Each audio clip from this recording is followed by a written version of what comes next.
الشیطان الرجیم بسم اللہ الرحمن الرحیم وَإِلَىٰ مَدْيَنَ أَخَاهُمْ شُعَيْبًا، اور مدین کی طرف ہم نے ان کے بھائی شعیب کو بھیجا۔ قَالَ يَا قَوْمِ اعْبُدُوا اللَّهَ مَا لَكُم مِّنْ إِلَٰهٍ غَيْرُهُ، وہ کہنے لگے کہ اے میری قوم، اللہ کی عبادت کرو، اس کے علاوہ تمہارا کوئی معبود نہیں۔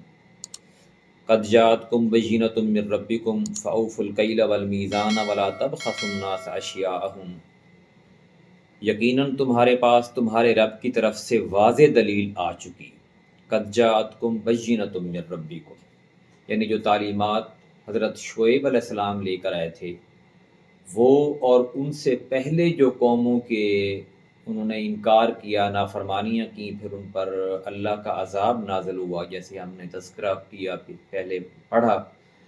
قوم نوح کا، قوم سمود کا، قوم عاد کا، قوم لوط کا، اور اب قوم مدین ہے۔ تو اتنی واضح نشانیاں تھیں کہ ایک قوم پوری برباد ہوئی، اور پھر اللہ تعالیٰ نے دوسری قوم کو اٹھایا، پھر اس کو طاقت دی، پھر اس نے بھی نافرمانی شروع کی تو پھر اس کو بھی برباد کیا۔ تو اب مدین والوں کو یہ بتایا جا رہا ہے کہ تمہارے پاس واضح نشانیاں آ چکی ہیں اللہ تعالیٰ کی، اور فَأَوْفُوا الْكَيْلَ وَالْمِيزَانَ، اس لیے تم ماپ تول میں کمی نہ کرو، یعنی جو چیز ماپ کے دیتے ہیں اس کو پورا دو، اور جو تول کے دیتے ہیں اس کو بھی پورا دو۔ وَلَا تَبْخَسُوا النَّاسَ أَشْيَاءَهُمْ، لوگوں کو ان کی چیزیں گھٹا کر مت دو، جتنی امانت کے طور پر رکھی جائیں پوری دو، یا جب پیسے لیتے ہو، کوئی جنس لیتے ہو تو اس کے متبادل جو جنس لیتے ہو وہ بھی پوری دو، اور اس میں کمی نہ کرو۔ قوم شعیب جو تھی وہ ناپ تول میں کمی کرنے میں بڑی نوٹوریس ہو گئی تھی، کہ وہ جیسے ہر قوم میں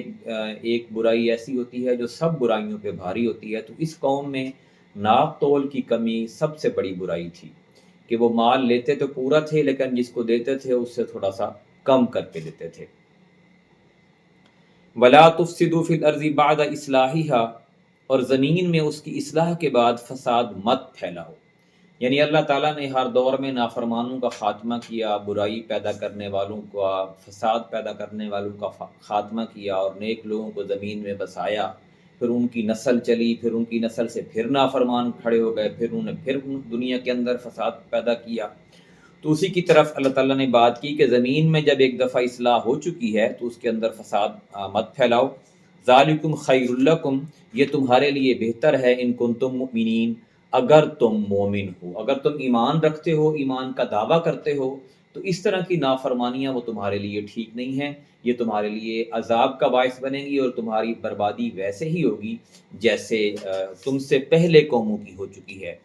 یہ سورہ الاعراف کی آیت نمبر ہم نے پڑھی ہے 85، اور سلسلہ وار تذکرہ ہے قوموں کی تباہی کا، وقت کے پیغمبروں کی نافرمانی کا، اللہ تعالیٰ کی تعلیمات حد سے گزرنے کا، اور فساد پھیلانے کا۔ اللہ تعالیٰ سے دعا ہے کہ ہمیں ان قوموں کی روش سے بچائے، اور نبی کریم صلی اللہ علیہ وسلم کی تعلیمات پر عمل کرنے کی توفیق عطا فرمائے۔ جزاک اللہ۔